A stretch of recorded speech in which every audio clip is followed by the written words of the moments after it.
At the end of 2024, I'm currently paying $3,210 to American Express just in annual fees. This video is going to be a what's in my wallet for 2025, but only for American Express.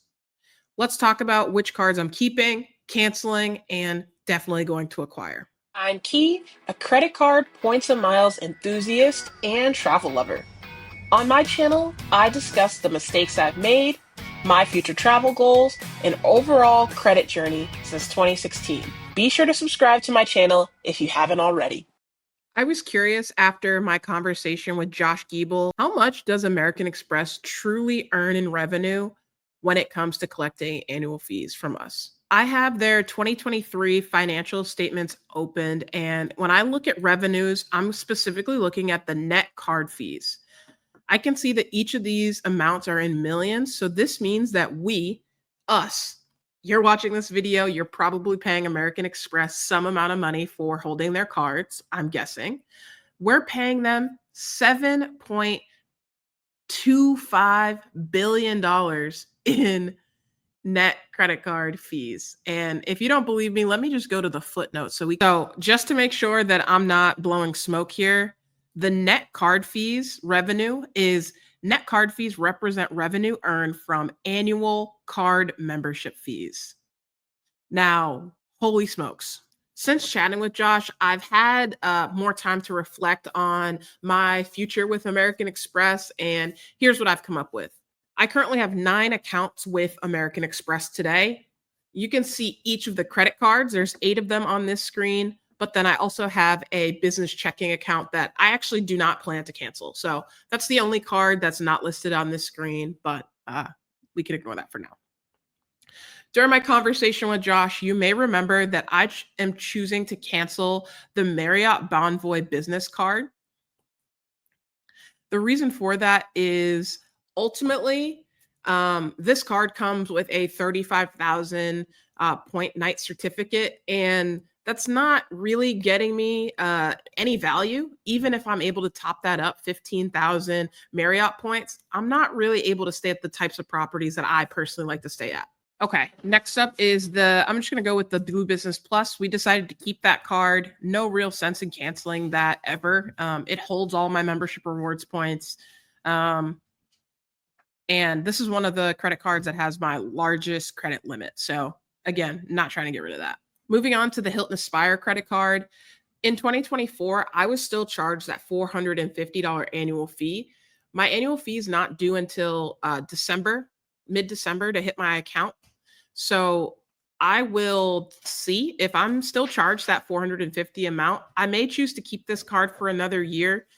But with the changes to the airline incidental credit being now a quarterly $50 credit versus all at once, I don't really have time for that games. So I'm going to put this in the cancel pile for now. This is a card that I'll probably cancel. Moving on to the Hilton no fee honors card here. Again, no fee here. However, I've spent a lot of time in Hilton's this year and have dwindled down my account balance to basically nothing. So after looking at my Travel Freely account, I actually got the Hilton Aspire credit card in 2018. So I've had this card for a number of years. I think what I'm going to do is first see what that annual fee is charged, like I just mentioned a couple moments ago. But then also, I'm going to call American Express and ask for a retention offer. If they do, in fact, decline me for that, that's totally fine. What I'm going to do is actually product change my current Hilton Aspire card into the no fee card. So I'm going to move the Aspire over to the keep pile for now. And I'm going to just draw an arrow so that way we know that I am going to downgrade this card once the time comes. Perfect. So the great debate that I'm currently having with myself is truly between keeping one or the other, between the Delta Business Reserve credit card or the American Express Business Platinum card. So ultimately, I've decided that I'm going to get rid of the Delta Reserve business card when the annual fee comes due. I'm going to continuously utilize those monthly credits until the time comes for me to go ahead and cancel that card. So now that I've gotten rid of the American Express Delta Reserve card, I now have gotten also rid of the companion pass that comes along with that. I'm not too worried about that because I actually did complete a promotion in Q3 or Q4 of 2024 where I will actually receive a Southwest Companion Pass from January through March of 2025. So no real harm there in terms of losing the one-time Companion Pass on Delta. With the American Express Business Platinum, the travel that I have in 2025, it really makes a lot of sense for me to leverage that 35% points rebate when I'm out of airline miles and, various credits to utilize.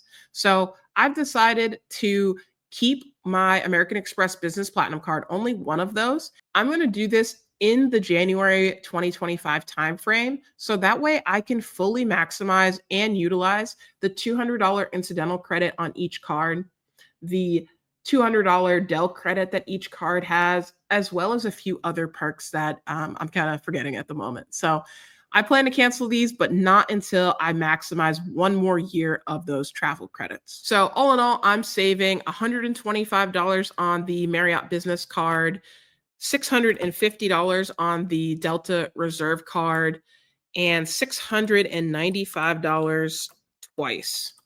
This saves me $2,165 with American Express. Now that I laid out my plan to keep or cancel my current portfolio of American Express cards, I want to share with you what I plan to do in the American Express Business Gold card.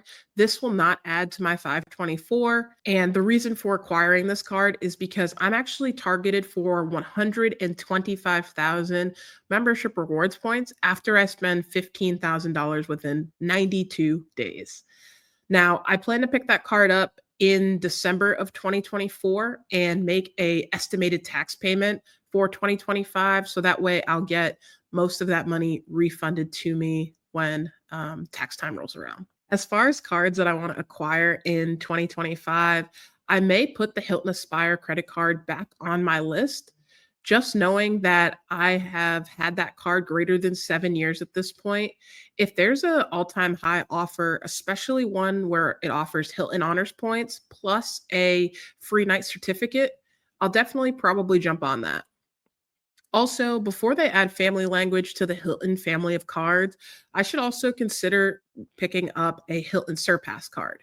This is a card that I've never held before, and I definitely want to make sure that I acquire before they add that family American language. Express. I plan on keeping my annual fees to, like I mentioned, just the Business Platinum card, the newly acquired Gold Business card, and maybe, like I said, perhaps that Aspire card.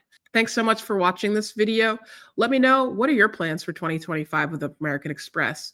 Are you going to be cutting down on annual fees now knowing that they take $7 billion from us just in annual fees alone?